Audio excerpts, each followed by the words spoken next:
As you move your applications into the cloud, one key decision you need to make is how to handle incoming traffic efficiently and reliably. That's where load balancing comes in. But not all solutions are created equal. So when should you use Azure Load Balancer? And when should you consider other options? Let's walk through it together.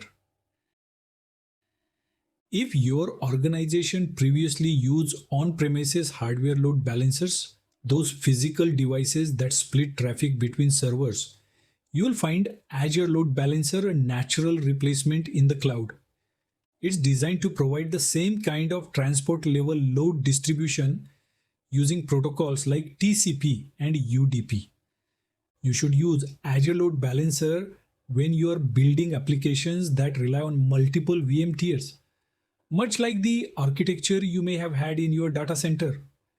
It allows you to replicate your existing setup, but in the cloud, bringing with it high availability and cost efficiency.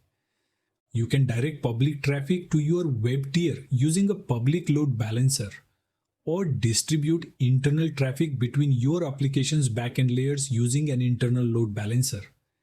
And thanks to health probes, it ensures that no traffic is sent to failed VM instances. You can also configure session persistence, so each user session consistently hits the same VM instance, ideal for session-sensitive applications. There are also handy features like inbound NAT rules, which let you manage remote desktop access or SSH into specific VMs securely for administration, without opening ports on every machine. However, not every scenario calls for Azure Load Balancer.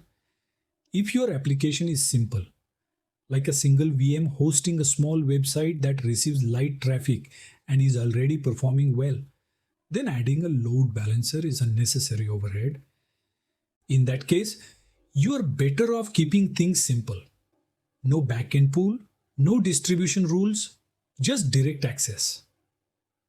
Also, Azure offers more advanced application-aware load balancing options when your needs go beyond layer 4. For example, Azure Front Door is your choice for global web application delivery. It gives you layer 7 capabilities like TLS termination, caching, path-based routing, and web application firewall. If your web app is deployed across multiple Azure regions and you want lightning-fast failover and performance, this is your tool. Azure Traffic Manager works at the DNS level to direct users to services in the nearest Azure region. It helps with geographic routing and high availability, but it's limited by DNS caching behaviors and doesn't offer fast failover like Front Door. Azure Application Gateway gives you layer 7 load balancing within a single region.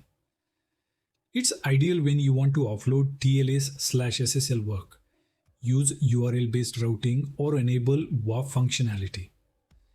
It's not built for global load balancing, but for regional web traffic optimization is perfect. If you are building a solution that needs web application firewall features, then Azure Load Balancer isn't the right fit.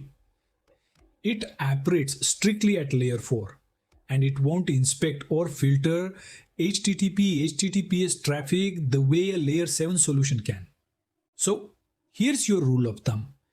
Use Azure Load Balancer when you need a high-speed, low-latency protocol-level load distribution for TCP or UDP traffic, especially if you are scaling VM-based services. Avoid using it when your app is simple, doesn't need load distribution, or requires layer 7 intelligence like path routing or security inspection, because that's where Front Door, Traffic Manager, or Application Gateway truly shine. With the right load balancing tool in place, your application architecture can scale, recover, and perform at its best. Just make sure you're matching the solution to the problem.